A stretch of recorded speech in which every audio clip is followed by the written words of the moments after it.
think Williams played in that one as well. Peter Jordan played flyer for Free State then.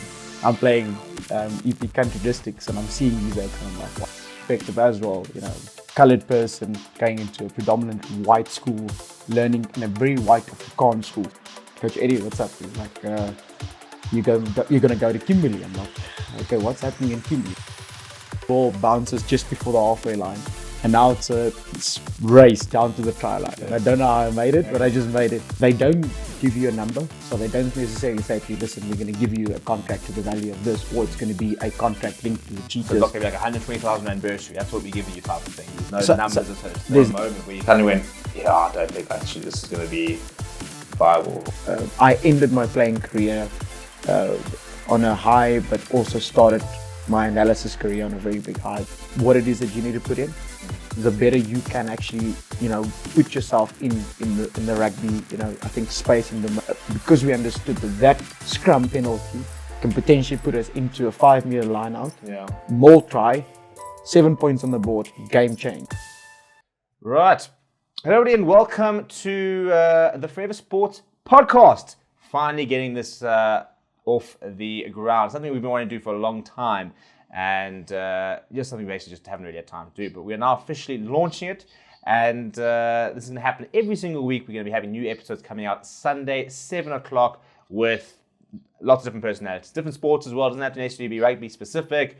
We're going to be looking at coaches, players, personalities, the whole works. And today I'm joined by my very good friend, Mr. Renaldo Meyer, who played rugby for the Cheetahs, was involved in some of the administration as well, and some of the coaching stuff like that, and Varsity Cup in the works. And now we spend our weekends playing a bit of cricket and stuff. So first of all, Renaldo, thank you very much for joining me. Very cool to have a friend on for the first podcast.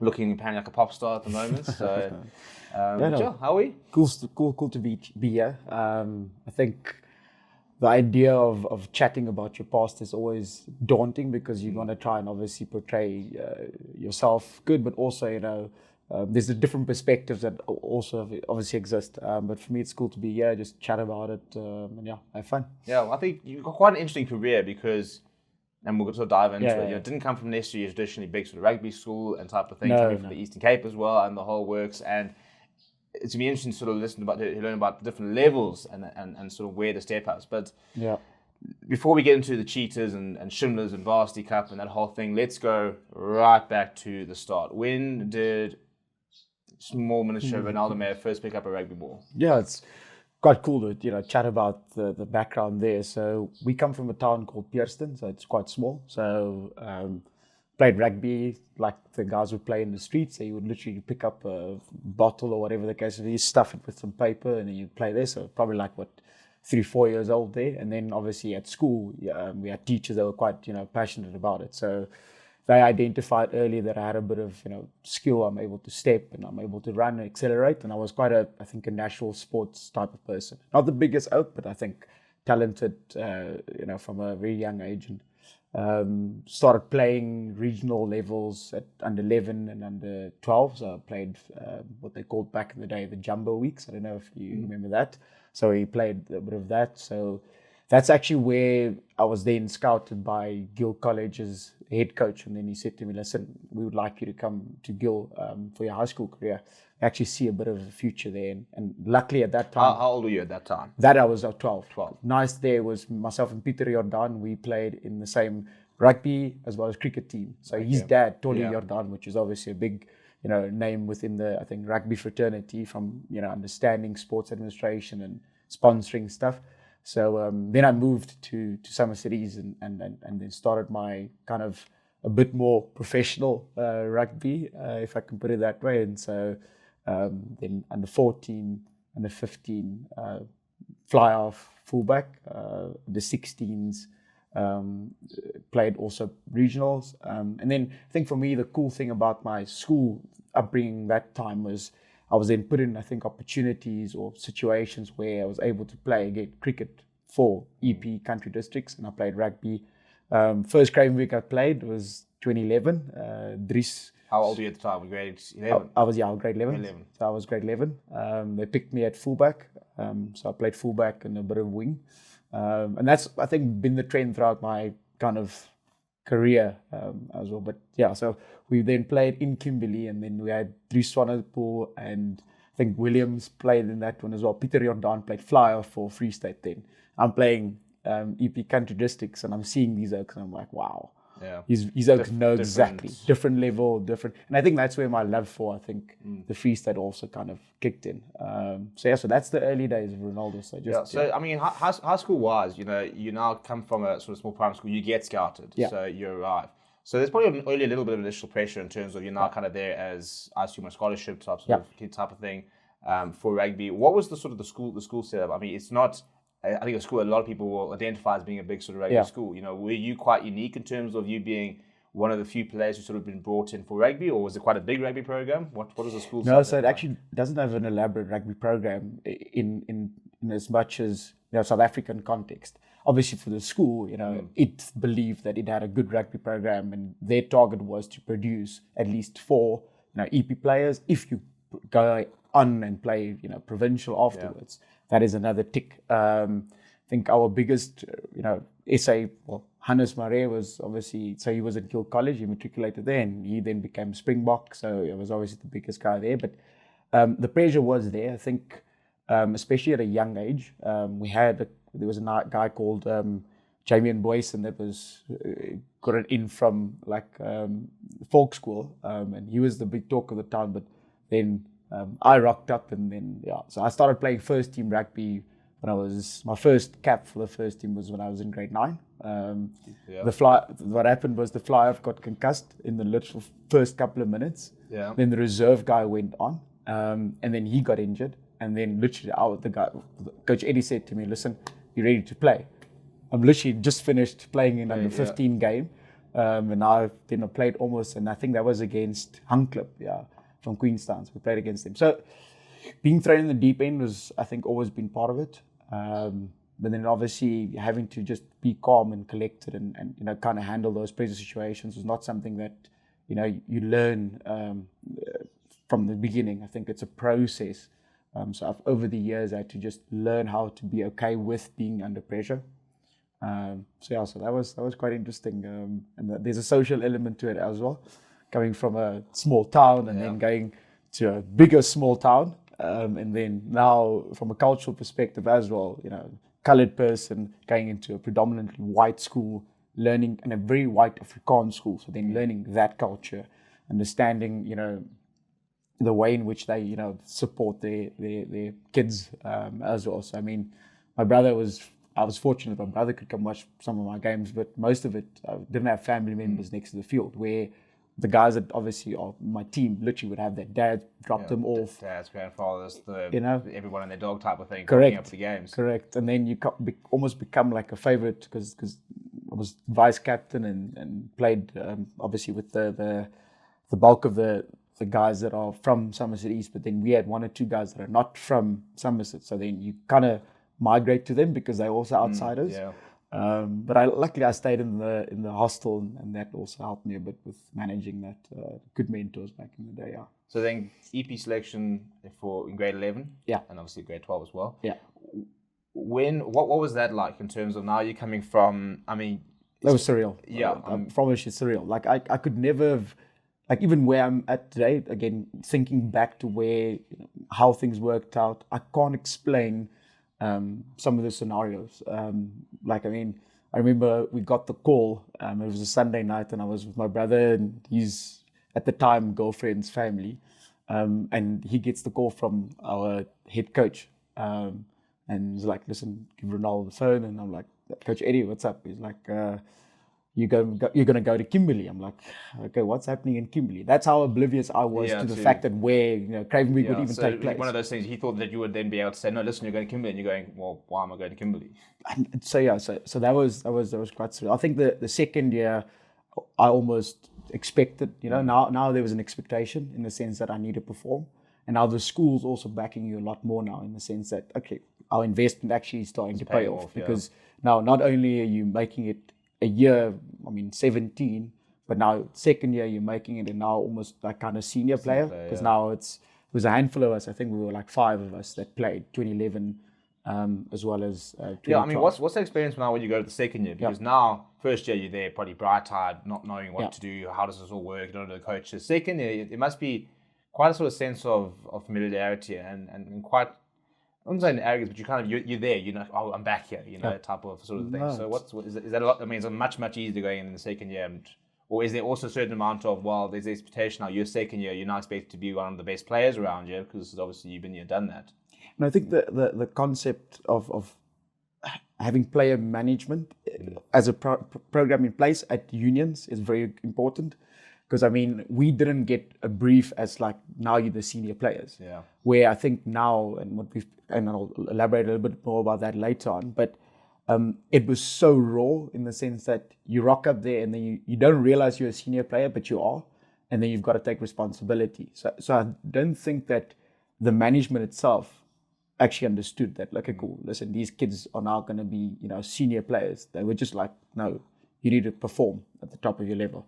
So I think the fact that it was hosted in PE, so it was our home Craven week as well. So there was a big debate at the time also going on about merging the two sides. So EP country districts and then EP, basically the coastal side. So they wanted us to actually have one team. So there was massive debates about that. That was when the Kings also, conversations about the Southern Kings starting. So that's all there in the background happening. So I think the focus was a lot more on that instead of us as the players feeling like, okay, cool, now we just wanted to play in the EP team, because that was regarded as the A team, if that makes sense. So Sergio and Aidan Davis, they played that same year. They played in the EP team and we played EP country districts.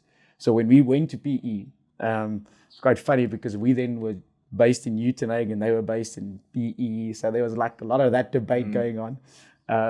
But the nice thing about it was, I think we also felt, you know, like it is our Craven week. So we played in obviously the Nelson Mandela Bay Stadium and we had kids there. Remember the try I scored against, so we played against the Sharks. I think Ziem Kabela and I think Warren Potgieter and them, they played there. But turnover counter on the left side, get the ball. There's one winger coming my way and another guy, I don't know, maybe a flank or someone, chipped it over. And that's where Andre Trudeau, which is the guy that scouted me to go to the Cheetahs, he then obviously saw it, but I get the ball, bounces just before the halfway line. And now it's a race down to the try line. Yeah. And I don't know how I made it, but I just made it. And there at the top was like a group of kids. I think they were brought in from, New Brighton or somewhere. I don't know exactly. But they were just there at the top and they were shouting to the top of their lungs. So I think being a senior player in that 2012 group wasn't really something that, we initially thought, of. But it became a reality when you were there and you had to actually prove yourself. So I think that's when we started realizing, okay, cool, now we are the guys. You talk about that moment, for example, and this is what I'm trying to get you now, that because as I said, now somebody's found you when you're in prep school, taken to high school, you've then managed to make it to the EP country districts. Now you're at Craven Week. Now these days, it's very different. By the time you arrive at Craven Week, coaches have got a season's worth of footage on all these players. I mean, these days, with super sports schools, people have got 4 or 5 years footage. People have been watching these guys since they were 14, and younger. Yeah. But obviously, you now arrive at Craven Week as a complete anomaly. No one knows who you are, and I think to a certain degree, coaches there's often a culture and there's an idea that lots of coaches, for example, arrive at Craven Week and these scouts will have players obviously they should be monitoring. But you speak about that one moment, and do you think it's one of those things where there is people used to talk about the element of luck in your career, and I mean that's not an element of luck, but in terms of the right person seeing you at the right time, doing the right thing, and how that kind of sort of snowballs. So, and it's that type of thing. I agree with you, and I think from an analysis perspective now, we're able to track kids from 14 already or younger, prep school at this point in time. But if you think about it, 2010, 2011, I mean, the guys literally would just go to the big Easter festivals, or they go to those. That was the only times they were. I mean, I remember watching Craven Week. My cousin played Craven Week for Zinners, and that was like the only time you could really watch Schoolboy Rugby or age group rugby, apart from the old FMB Classic Clash, which were like 3-4 games a season. Correct. Yeah. So and Andre seeing me that day, and funny enough, years after, he actually spoke to me and told me that they saw me in Kimberley, but they had to give a contract because they give contracts early. But they had to give a contract to a different player who was in matric then that they wanted for the next year to go to them. So were you on their radar then going into that second year? So I was initially, and he explained to me, it was so nice. They had a debate about it, and then I almost slipped off the radar because I didn't play. Well, after that Craven week in Kimberley, we then almost played one more game and then we were done. So the other schools kept on playing for longer. And so then they're like, oh, forgotten name or whatever. So the fact that in 2012 he was able to see me there, and then I think he remembered, oh, this is the kid that we actually wanted last year. So I think it's a bit of luck, and I think it's really having coaches, and I think especially management that understand that there's a potential there. Obviously you need a bit of hard work that obviously needs to be put in, but yeah, I think Andre seeing me that day and that moment happening, that special, it was beautiful. And I remember, I don't know if it was still the Coca-Cola Craven week with the Coca-Cola sign on there. I've got a photo where I'm actually running towards it, which is beautiful. And for me, that's just part of moments where scouts see you, approach you. I remember he called me up. Now we're going up to the suite, and I'm like, "Where am I going now? I'm baffled. I don't know what's going on. Still, uncertain about what the reality will become." And I remember we chilling there, and he's like, "No, listen, well played and whatever." I'm like, "Okay, cool. So who are you?" He's like, "No, I'm Coach Andre Trudeau, and we are interested in you, and we would like you to maybe consider coming to Bloem next year, studying there." And at that time, I didn't know even what I was going to study. So he asked me, I'm like, "No, I don't know, maybe psychology, maybe theology," because I enjoyed, just being able to think about life a bit more, contemplate stuff, and give some advice here and there. So yeah, it was quite bizarre. This episode of the Forever Sports Podcast is brought to you by BITDEFENDER. To protect yourself from cyber attacks, protect your browsing and personal information, and so much more, get BITDEFENDER. Use the link in the description to get your copy of BITDEFENDER and protect yourself today. So now you've been offered a spot at Bloem. Talk to me about the conversations there that happened, and obviously it's one of those things. And also, what is it when you get that offer? For example, people talk about various stuff like that. What is the offer? What does it include? What doesn't include? And how important, for example, they chat to you about your marks type of thing. In terms of going from your Craven week in July to getting you to Bloem in January. What's the process? It's funny because at the time, they don't give you a number. So they don't necessarily say to you, listen, we're going to give you a contract to the value of this, or it's going to be a contract linked to the Cheetahs. So it's not going to be like 120,000 Rand bursary. That's what we're giving you type of thing. There's no numbers as such. There's no number at that time. And I think the reason why, so I think it's different conversations for different players. So I think what they would do, and now I've got the other perspective because I was obviously involved in scouting after that. But at the time, they didn't give me any figure. They just said, listen, have you applied to any university? I said, well, no, not yet. So okay, cool. Here's what you need to do. So he gave me then contact information of the administrator at Koffsies that I needed to speak to. And then at the time, Fissays, which is Huis Abraham Fischer, it's a residence that existed on campus. That's where the rugby players stayed. And I remember after obviously getting accepted into Koffsies and now going to go study theology. So at the time, I paid... So I paid registration fee, and then they were going to pay for the entire tuition at Koffsies. So at the time, I did not have any Cheetahs contract. So I only went to Bloem with the bursary or scholarship, basically.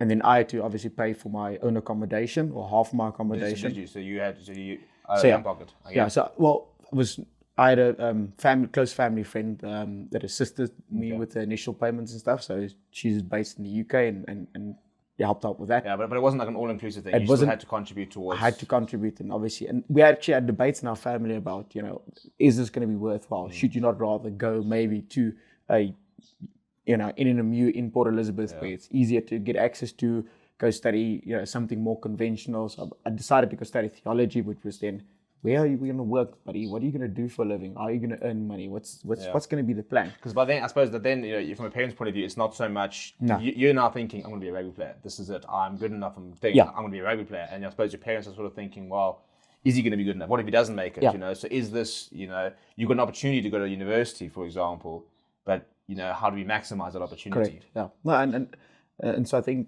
their fears were justified, obviously, with a lot of the real, life conversations. But I just believed, no, listen, I can actually go to Bloem, and I can maybe, get my head into it. And it's weird because now I rock up there, and now in the residence is Johan Goosen, Raymond Rule. They are all staying in first days because and this is when back now. So this is now 2013. So I finished in 2012 at matric then, and then 2013. Now you get there and you literally get there before everyone else. So we got there, I think it was like early Jan for pre-season and all of that. So did you go straight into the Varsity Cup squad? So now we go into the... Did they still have young guns? No, so we had a young guns group. So we had young guns, and then the Varsity Cup, then obviously have that group, and then there's Vodacom Cup, and then there's also obviously Super Rugby at the time. This is now 2013 that we rock up there. So how aligned was Shimlers and Cheetahs at the time? No, absolutely aligned. So it wasn't a case of like, once a week you'd send a couple players to Cheetahs. It was pretty... So I think what they'd gotten right then, and I think they still do it, and that's why they're able to. People make a joke.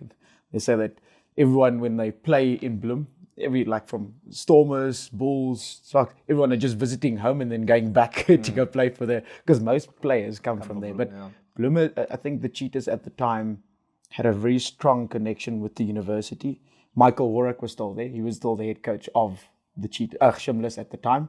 And then obviously we had Naka, and then this is now interesting because Naka was there 2013 and then obviously 14. And then Franco came back and Rory also came back, but I'll elaborate about that later. But they were aligned. So Mike was the Shimla's head coach. Andre Trudeau was, Andre and Yaku Swanepoel, they were the young guns coaches. And then they would be involved in the training at Vodacom Cup. I think MJ Smith goes to Vodacom Cup. But then you had the Shimla's coaches were Cheetahs coaches as well. Correct. So Mike was, for example, he did the head coach for Shimla's, but then he was assisting with defense at the Cheetahs at the time. So we would typically train against, the Vodacom Cup team will train against the Young Guns, and the Currie Cup team or the Super Rugby team at the time will then practice against Shimla's. And that would be like so cool. So that's from an experience point of view, to be able to have that is next. So I was my mind was blown with the idea of how close knit I think Bloem was. So it surprised me. I had no context of it. First time ever going to the Free State. I've never been there.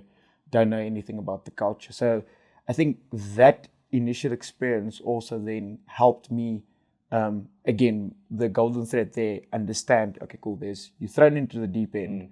You get exposed to all of these big oaks. And the guys running at you, and you're training, and you're holding a bag, and you get bumped off. I mean, Kuni stays in, and those guys are there. It's a good way. It must be a shock to the system when you think, I want to go to Shimlers and play. I mean, the Young Guns, and all of a sudden within weeks you're on the same field or some type of thing as players who you're watching on TV, and you see you playing the Cheetahs and stuff. Yeah, but I think the nice thing about that structure that they had was their player development program was in such a way that they didn't necessarily have to offer you a contract, because what they've done is they've already given you an opportunity to practice against these guys, and then say to you, but you are being looked at. So unlike where it would be at the Bulls or Western Province or the Sharks, where it's completely separate, I think now they're a lot more close. Well, the Sharks are always an interesting one because it doesn't have that big university. So they rely on their club system and obviously College Rovers and the academy. So there it's different. Bulls also, I mean, Tuks, yes, they're close, but they're not, I mean, literally in Bloem, the university and the stadium's like a 10-minute drive away. Yeah. So we would train sometimes at Old Greys, or we would train at Shimla Park. So I think, to come back to the question of, contracting and what they would have offered, I only got a contract or an offer when I was already in the system. So the scholarship remained there, and that was nice. But then the idea of playing actually for the Cheetahs and junior levels, and then obviously Vodacom Cup and upwards was something that was an additional conversation with Cheetahs management, top management. So okay, cool. University will cover. So I think that's the way. When did that come? So I mean, how many years did you play Young Guns before you actually moved into the Varsity Cup squad? Yeah, so 2013 you play Young Guns, you play Cheetahs under 19. So that was also one of those things, basically the same team. Correct. So your Young Guns team is your Cheetahs under 19 team. Well, and then you've got your obviously CUT guys that obviously filter in, and then at the time, they started a small Cheetahs academy. I was about to say, were there a couple of players who weren't at the university? Yeah. Obviously, that must have been part of that Cheetah under 19. Because, Yeah. I mean, if you get an SA under 20 player, for example, and he's good enough to be playing and it's not going to go to varsity, I suppose, you don't necessarily need them to go to varsity, but they need somewhere to play. So I think they make an effort of it, and I must give credit to Koffsies and as well. I think CT as well now. Most of the rugby players that are in Bloem are studying. So not a lot of them. I think now there's something called the Bloem Academy, and I think another academy that existed also have got like rugby sports related coaching programs the kids can do. But yeah, I think on that specific issue of contracting. So I played Young Guns and then played Cheetahs under 19. Then you're involved at the end of the year with what we call the Impimpis, which is the sevens program of the program where basically they say, right forwards, you don't have to come into the office tomorrow. 100%. We'll take it from here. So that end of 2013, you're then involved with practicing against Shimla guys again and stuff. And then 2014, which is interesting. So Young Guns is that under 19, under 20 group, and then obviously what is the Young Guns limit? Is it 20? Yeah, it's 20. Yeah. So then you play basically Young Guns 2 years in a row. So they also under 19s as well. So you've got under 19s, and you've got Young Guns, and then you've got Varsity Cup that's there now. So I think the programs have changed. Yeah. I think they've adapted over years. But yeah, so 2014 then happens, and now you have had this experience, you've had this exposure, and now studies become a bit more serious, start to find your feet within a new city. And this is when I think Franco and them came back, and then we played in what they call the City League. So that's 2014. And then end of 2014, now it's you play Cheetahs under 21s and you're involved in that setup. Now 2015 is basically where I think things so you're are now really... third year, huh? Yeah, third year. Now things are really changing. And from a studies perspective as well, because now going to my third year of studying theology, but now the guys at at Koffsies, they're saying, listen, we would like to send you actually on a program where we work with a specific church, and we identify you as actually becoming one of the good leaders within, I think, this organization. So then 2015 comes and I decide, okay, cool, I'm going to take up this opportunity and they're going to pay me, because now the Cheetahs have not yet offered me a contract. So these people are still paying with some of your accommodations? Correct. Okay. Yeah. So I'm still staying at Forsyth, and I still have that expense that I have to cover. So now this opportunity arrives and I say, okay, cool, no problem. I speak to Andre and I speak to the guys and they give me advice. And Rory was very upset with the fact that I left, Rory Duncan was very upset with the fact that I left the formal institution at the Koffsies, and now going more to the church so that I can actually almost they fast track my preaching career, if that makes sense. So I don't think that was necessarily a good thing. I probably should have stayed at the varsity, because the offer would have been better than the Cheetahs would have given me. Because now 2015 arrives and Rory and them were like, listen, we actually would like you to do ABCD for us. I started becoming Andre Trudeau's team manager in 2015. Okay, so for 2015, are you playing Varsity Cup then still? No, I'm not playing Varsity Cup. So you're not playing Varsity Cup? Because I'm not eligible, because I've now decided to move to the church where I'm going to work there. So now I'm not eligible to play Varsity Cup, but now I'm playing Vodacom Cup and I'm the team manager with Andre Trudeau. He's under 19s. Now that's weird. So that's my first introduction into management. I'm not able to play Varsity Cup, can't do it. And this is the same year that Franco and them come back, and it's a situation of that. So that was a bit of a stuff up. I think that was one of my regrets that I have, is making an early exit, because then I had to do a re-entry. My re-entry into playing rugby was interesting. So playing Varsity Cup Rugby.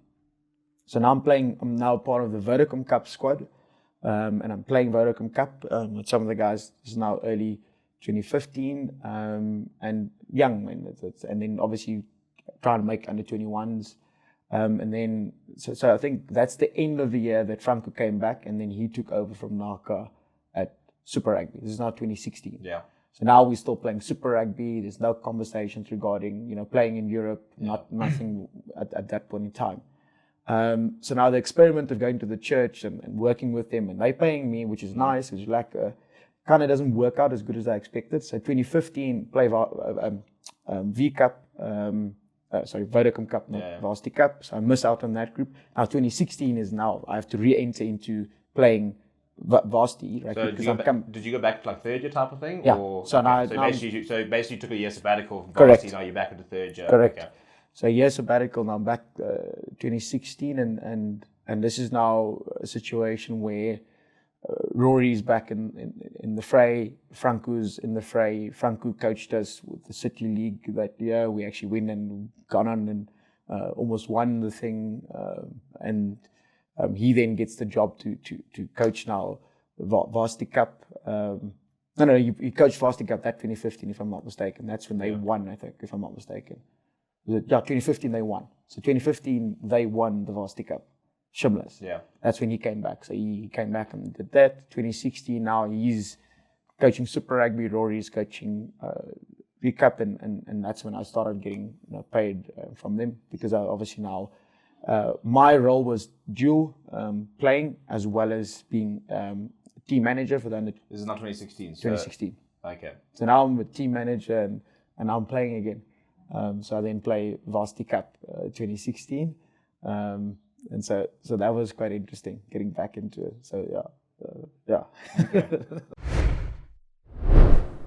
Welcome to the Forever Sports podcast. To gain more exclusive content with our podcast guests, make sure you join the Forever Sports Members Club. We'll be doing a Q&A session with every single one of our guests, which is only made exclusively available for our members. Click on the link in the description to join the club now and gain access to a number of perks, benefits, and exclusive content. Okay, so now you've gone back to playing, but I assume, was there a moment where you start to realize that you might not be able to go to the next level? When do you start to realize I'm good, but I might not be good enough type of thing? Yeah. So I think because it's twofold, my experience of, I think, the Cheetahs in the sense that I got introduced, as I mentioned, to managing a team very young. So I then got to understand, okay, cool. Contracting works this way, programs work this way for, players, season programming, and I started to get a bit more excited about the game, because I could understand the deeper dynamics of it, understanding, okay, cool, we've got match day programs that have to work out, how do we approach certain things? So that started happening, like I said, end of 2015 a little bit more, and then, so now it's a catch-22 where if I don't perform well in this Varsity Cup 2016, I won't necessarily get a senior contract that's actually a long-term contract where you're committed towards it. I'm also not gaining as much weight as I'm supposed to, so not as big as the targets are. And the target that they gave me then, SNC, said that I need to at least weigh above 80. So I need to get 80 and up. So now I'm getting 79 and just about there. Yeah. So why they wanted you to be a bit heavier, so that obviously your body takes the impact. You're able to make, strong carries and effective in that. Breakdowns, you're able to, do that. So 2016's Varsity Cup campaign for me was quite interesting in the sense that, you're back involved and you're obviously training hard now, getting that there. And I don't quite make the team. So, you're on the fringe and stuff, and it's a really bad experience, because the Cheetahs team or the Varsity Cup team? Varsity Cup teams. Okay. Now you don't, which is interesting, because you've done, been there, you've played, and now but it just shows you your body and where you're at and what you need to do. So starting to pick up some cues on that, and but then I still get included in playing Vodacom Cup, because that's interesting, because it runs almost at the same time. Yeah. So Varsity Cup was seen as prestigious, because that was a direct feeder into Cheetahs, which is pretty cool. So there the alarm bells are starting to go off a little bit, and you start to be like, okay, cool, maybe I should reconsider certain things. But then opportunity come where now 2016, that Currie Cup, it's great for the Cheetahs. I mean, they win, fantastic. I don't know if you remember the final against the Lions. Yes, yeah. Yeah, so it's thanks.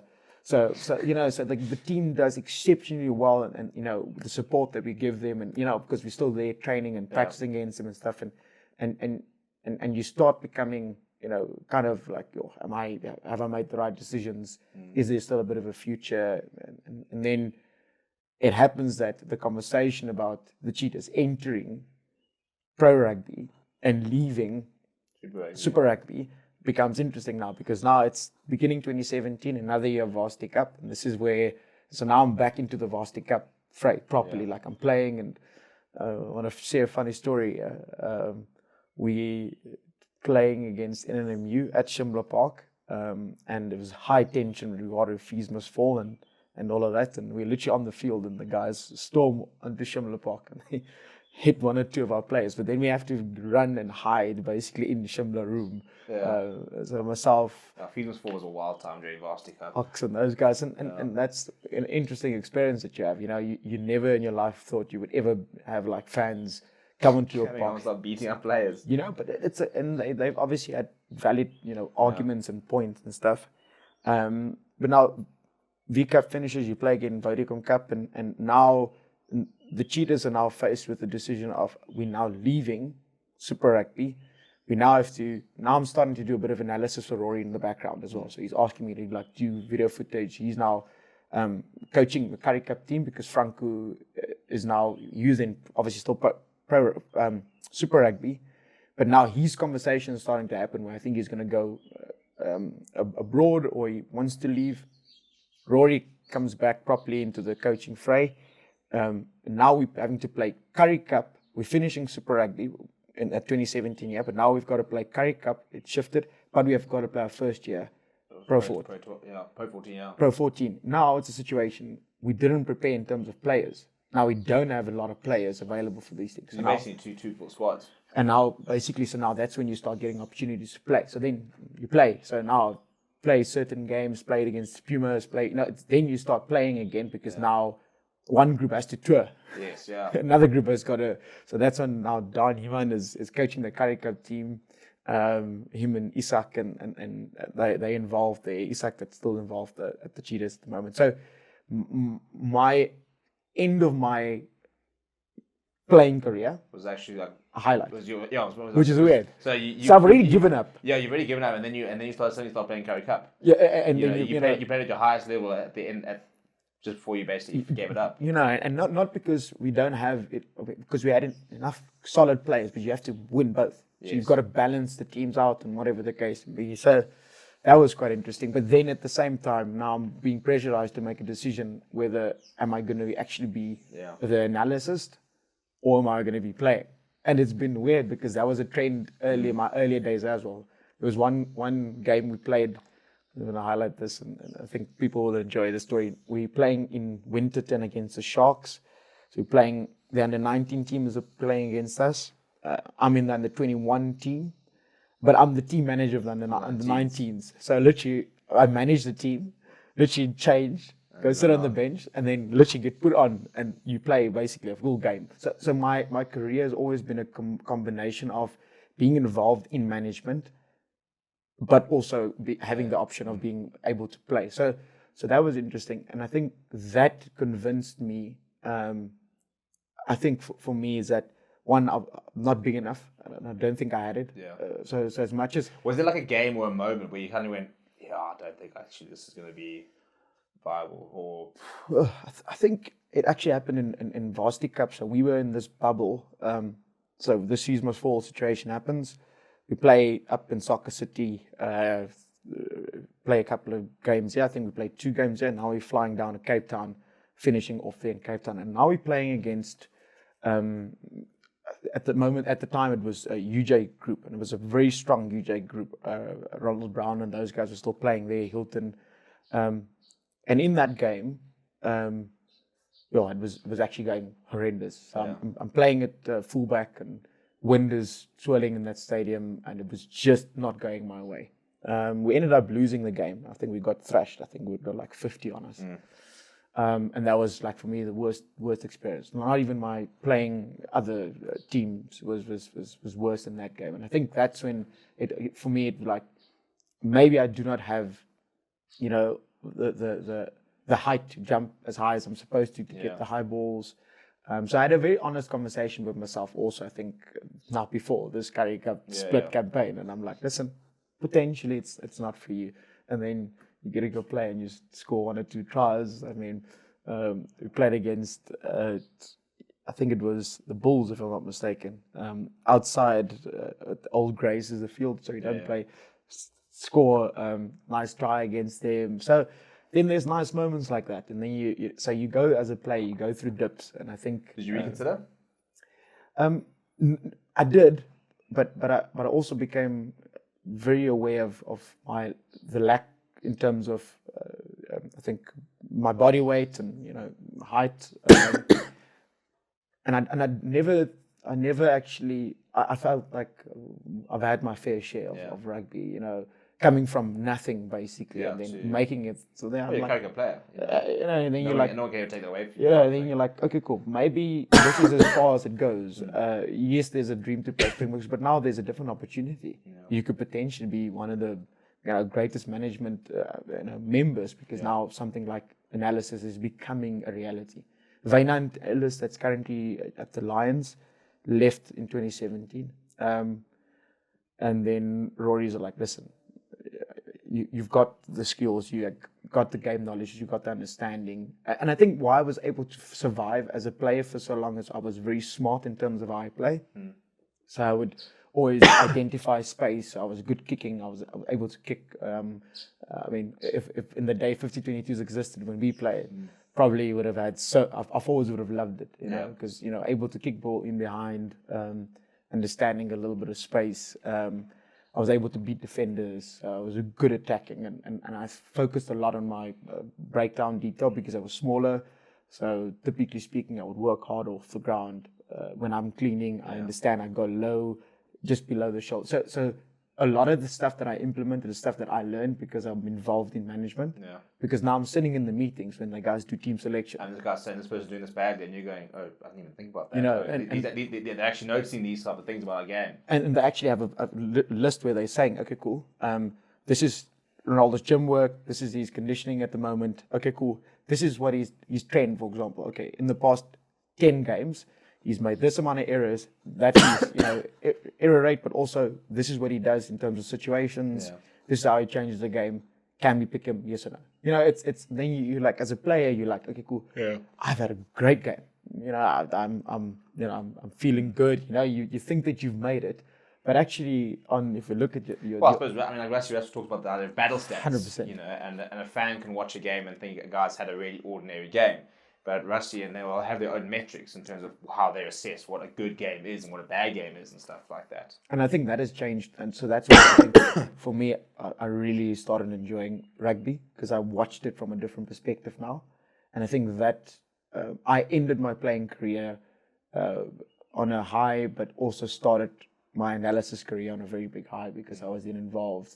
I'm able to analyze, European-based teams. I'm able to, engage with those guys. I'm able to speak. Let's talk about that step into analysis, which at the time, as you mentioned, was quite a new concept. Yes. I mean, we were having the conversation before about the fact that, the Springbok analysis, Lindsay is now next to Rusty Erasmus during your game. Correct. I mean, this is the best team in the world, and arguably the best coach in the world. And who's he got next to him? Not his defense coach, not his attack coach, is Analyst.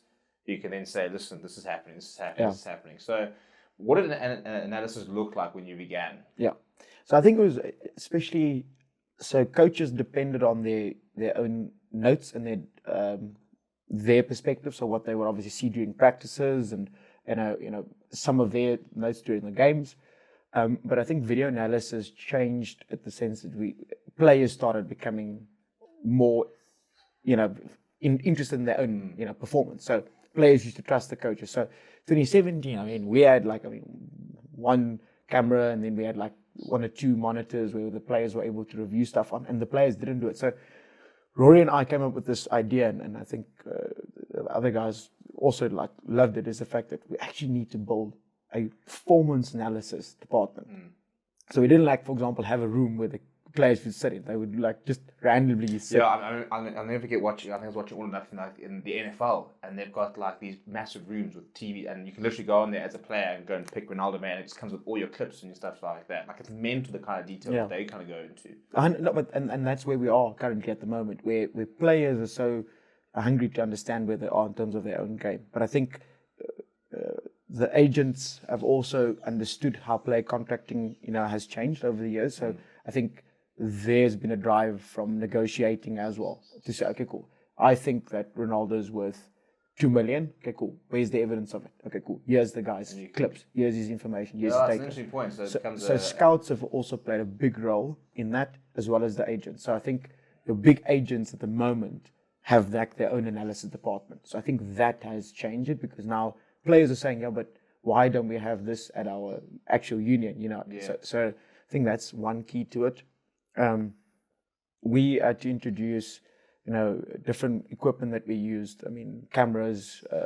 We had different angles, because if you want, I remember Dave Williams. The first time I met him, he asked me, "So where's the back angle of this?" I'm like, "Back angle? What do you mean?" One camera.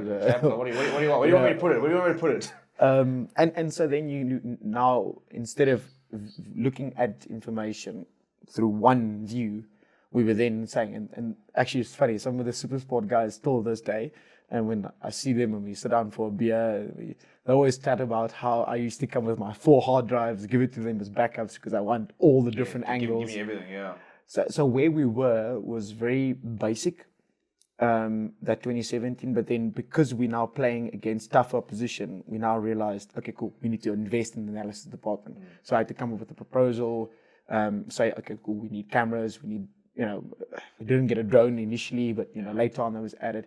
I even had to go get it was funny, like just a scaffolding. Yeah. So that because I mean it's on the outside field. Yeah, because you always see that when we go to watch the training, like Ireland and British and Irish Lions, they're often at St. Peter's, and the first thing that when you get there is they've got a big tower 100%. with 2 or 3 cameras up there. Correct. So that aerial, it seems to be like the gold mine. So then, but the reason why that is such a gold mine is because remember, when you're a player, you identify space just through your obviously your eyes, and what you can't normally see is how, and that's why for me, and probably the player that I played against that was probably the smartest or the toughest was Jesse. So I remember he ran over me and in a Bulls game one day, and you weren't the first, you weren't the last.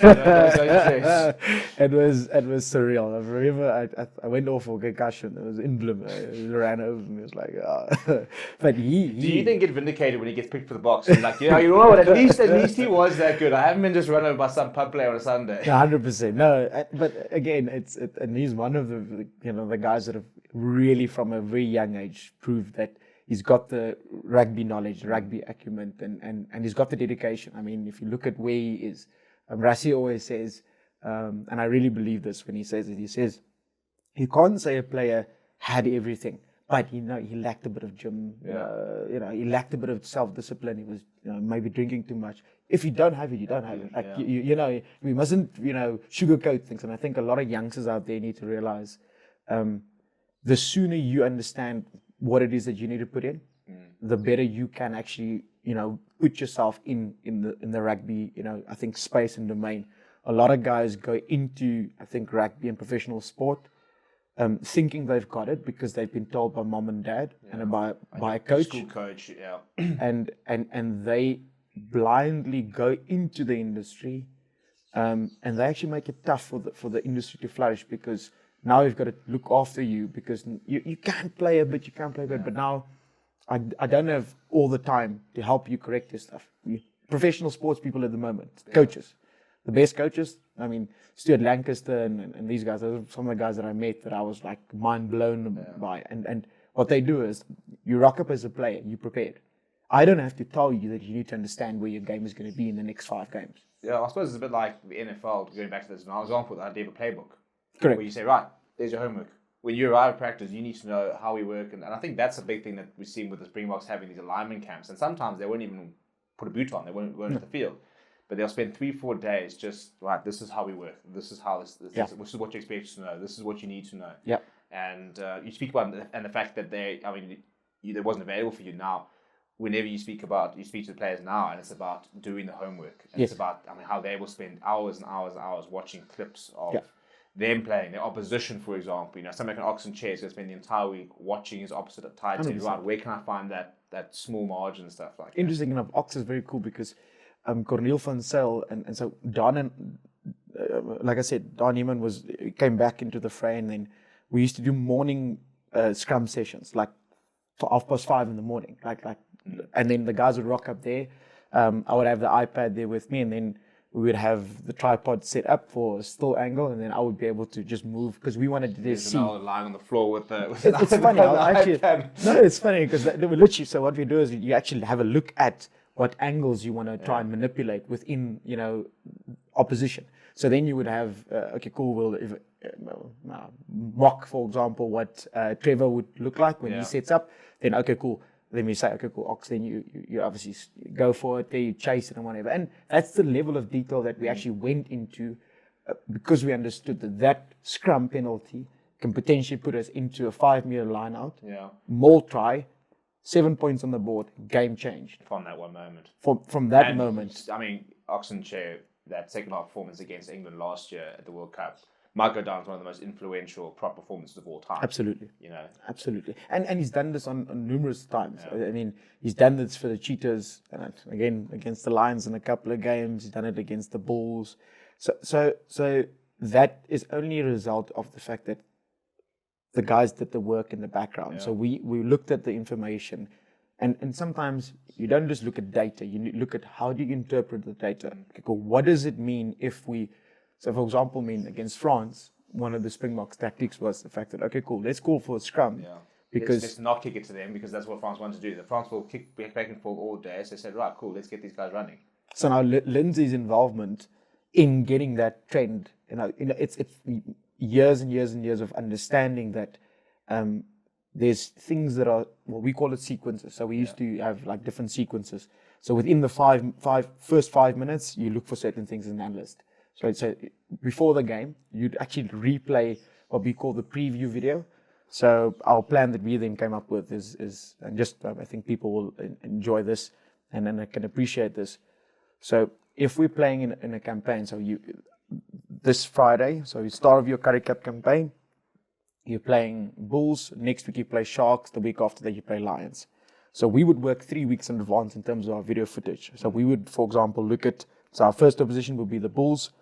Look at last year's performance, look at all of the different competitions they play, and that's why team announcements are so important. Because in rugby, you need teams to be announced a bit early. Well, it's just a rule in rugby. But and it used to be, because it was always 48 hours was the rule. Correct. So the reason why, in soccer, it's different. It's different hour before, So there, the analysis is different. There, you study more the team pattern. Yeah. In rugby, you understand more. It is more player specific. Player specific, because player specific determines sometimes the game plan. Yeah, I suppose Moynihan versus 100 Pollard. Exactly. Easy example. Easy example. Yeah. So and I think we've kind of forced it in that direction as coaches and as analysts. But yeah, then you would work it out. So then you would have your week one, but then you would present to the coaches in week one what you'll do against the Bulls, what you can potentially do against the Bulls, and what you do against the Sharks. So they have an idea and a picture. So imagine how much work and how much video footage you must watch. So that's what we used to do. But then we'd always, before the game, re-watch our previews, and then within the first 5 minutes, you have to identify what they're doing. So now, there's a couple of pictures that you can show, but there's a couple of times when we're sitting in the coach's box, and then all we do is, we don't watch the game there. All we do is watch just that video clip. Yeah. So I used to cut the first 5 minutes, tag it, label it, send it off to the guys on their monitors. Then I watch the next sequence. Now, okay, cool. Next 10 minutes, and then the last couple of minutes within the half. So then just before the end of the half, so say 5 minutes before, I already have to go down to set up clips so that the guys can watch what the trend is. So it's and we just did it in a basic way. Yeah. Guys like Leinster, for example, they are able to send live clips because of their infrastructure and whatever to the guys sitting on the side of the field. And so then the bench, sitting with the bench going, listen, this is. And then what happens is, and that's why they make a big fuss about people roaming, because whoever, and people don't understand this, your doctor and your SNC need to be very good in terms of communicating. Because if we as the coaching team call a specific, and that's why Rassi's lights also work lacquer, but if we call a specific play, and that play, the information, because we decide, okay, cool, we want to play this sequence, we want to do this, that is communicated down via, obviously, the radios. If that message is not delivered timelessly to the players, they'll do the wrong thing. Yeah.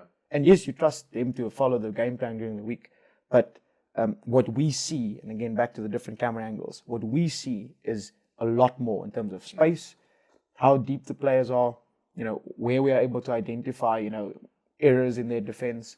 So that was quite exciting. There's always that clip that caused a lot of stir when Russia was pitch side and Correct. we were playing against Scotland. I can't actually remember who it was. Not even been doing it for him over. And there's a whole clip where he basically points him and he gestures up and he said no, he's I think correct. Cup is what he used. He did, the yes. high ball basically. He said no, target him. Correct. So those kind of sort of small things. 100%, and that changes the game. So as a fan, as a player, as just someone that loves rugby, appreciating the minor detail that like the coaches and management work on, it's just phenomenal. Like I have a lot of respect for the guys that are in it, and I suppose I'll still probably venture back into it, but just in a different capacity, where maybe create companies that are able to outsource stuff and work on, maybe work with you guys and get, how about giving the fans, game analysis, I think in-game analysis. It's amazing how, and this is where pundits are now getting caught out because fans, through different people and channels and the technology, you can now go and watch the game and you can go and watch patterns. I think your diehard fans are far more in tune with an understanding of the game than ever before. And that's where I think a lot of pundits get caught out because they don't do their research and they get called on as an ex-players. And that's why I think something like a Skalkberger has been such a revelation because you can just see he's someone you can watch a game and understand it like that. And that's why like his halftime analysis is so good because he can pick up trends and he can give you analysis which a decent rugby fan can also be like, you see, or actually I didn't even realize I can think about that. Where so many pundits will just, talk about, they just need to stop kicking, whereas, and that's the usual South African thing is, why did we kick the ball? And then you go and look at how many tries we scored on turn of the ball or on, retention of that kick and getting, defensive patterns into different space and stuff like that. So, I think I'm very fascinated by the whole analysis thing. So I think it's changed the game. And I mean, for example, I think coaching wise, you look at, obviously I watch the Lions religiously, and I fully believe Julian Redding-Hayes will be the next Springbok scrum coach because it's amazing how props continue to arrive at the Lions, for example, from everywhere, and they've been all right, but whatever happens in that sort of time, he just continues to produce really good scrummaging props, and it must be so much in terms of the details of how he can fix techniques and find faults in other players. It's almost becoming where you're not as good as you just are. You're as good as identifying your weaknesses, opponents, as your strengths type of thing. Correct. Yeah, it's an interesting philosophy to I think consider, because where the rugby players are at the moment, I'm talking about the pros that are playing in the game, they are taking it seriously. Like it's literally in some players' contracts there will be specific targets. So and that's what I'm saying. The analysis part of it has become so important now because coaches can say, okay, cool, but I'm contracting 3 props in, but we would like to specifically, obviously, win these competitions. What are the KPIs you need to achieve? Stuff that used to never be in contracts. Stuff that we can quantify your value properly right now. We can say, okay, cool. Let's say, for example, we have a fly-off in the contract or whatever the case may be. There will be stipulations there to say, okay, cool. In the season, you need to accumulate this amount of points. You need to have done specific. So there's metrics that are now being used into it, which back in the day wasn't the situation. Back in the day, it was just a situation of, okay, cool, this guy might play good first. He might win us the Currie Cup, might win us. And I suppose also from a scouting perspective, especially again with analysis, it's far more, I suppose, recruiting profiles. Correct. You look at a Bulls versus Lions versus Stormers versus Sharks, very different type of teams. So if you're looking for a player that's going to suit the Lions, for example, you're not necessarily looking at just, all right, cool, we need to go and find the best number 10 out there. We've got to go find a 10 that's going to suit our profile. 100%. And as you mentioned the KPIs and metrics and stuff like that. And that's why I think it's so interesting how certain players thrive in certain environments where they've just not thrived, previously. Yeah. You look at Sinan Nahamba winning, URC Player of the Year in South Africa, playing at 10, for example, and he was almost ousted in Sharks because they just had too many scrum halves. Yeah. And, you look at him now, and it's amazing how that, again, you find a profile, you find a player that might fit it, and look what it does to a player. And coaches as well.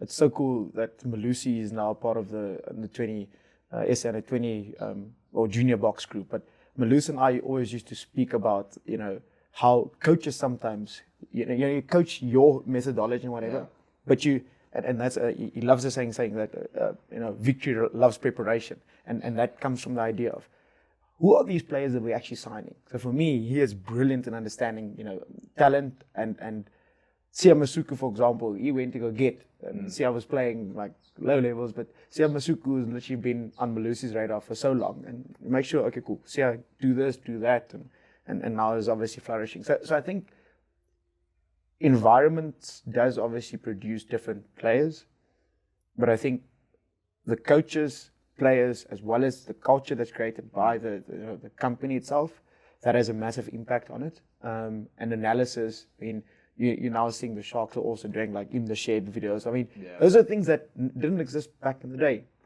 People are relying on content and information. And how do we create that culture? I mean, Rassi regularly follows different clubs' accounts because if you go on right now, it'll be Scott, and he admits that he's on Twitter and he's watching and stuff like that. Because from a promotional perspective, what do? You show your clips and whatever the case may be. You want to show that you've got this new thing up your sleeve and whatever the case may be. You can push narratives, for example. I find that very interesting. The idea that you can push narratives that we're just this is all we are as a team. Meanwhile, you could, and that's what the Boks have always done, where they've always had like certain party tricks, for example, where they can change the usual way of playing just in the instant for a specific need. I think the future of the sport, which is just rugby, is definitely going to be the team that is able to not just adapt under the circumstances, but also able to have their in-game analysis. So when we talk about in-game analysis, is the ability of a player and a coach and the entire management to see what's happening, to make a new plan in that moment, based on your historic knowledge. So what you've seen, the trends and whatever. Say, for example, and this is what happened within, I think, one of the games where Mani was pulled early. Okay, cool. The reality of the matter is, this is not working. Let's pull, let's restructure. Imagine being 30 minutes into the game and you've got the guts to say, no, different game plan. Yeah, that's not working. And everyone just kicks into gear. Yeah. Schoolboys, for example, don't get taught that. Because, and for me, that's where I think if for the future, fans, moms and dads, any coach that is just listening to them, the sooner you are able to give players the ability to understand that scenarios is what you need to look at. Don't try and fix specifically on what you've planned, because that scenario might get caught out early. If you don't have enough other scenarios that you can implement successfully, you'll typically not make it. Yeah, I think that's why Rassi, for example, is versatility has become such a big thing in the Boks, is that adaptability where we can go with a bigger pack, or we can even put in a couple more flanks and be a bit more mobile, for example, and you had Dion Free, for example, last year, who was covering hooker, but only really played hooker in the final. But previously, he was coming on as an extra loose forward, and we were replacing, 2 locks. I think Bongi Manamba was going 80 minutes, for example. Yeah. So you were putting on 3 flanks, 2 locks, 2 props, and you basically had a new pack, but it's also a very mobile pack. And you've got an extra fetcher now in the form of Dion Free, for example, but you still got the line capabilities of Bongi Manamba and pressure and stuff like that. So it's amazing how even that perspective is very interesting in terms of those players' versatility, where you can then say, right, well, we need a player to be able to slot in here because we need to be able to have this player doing this and that kind of thing.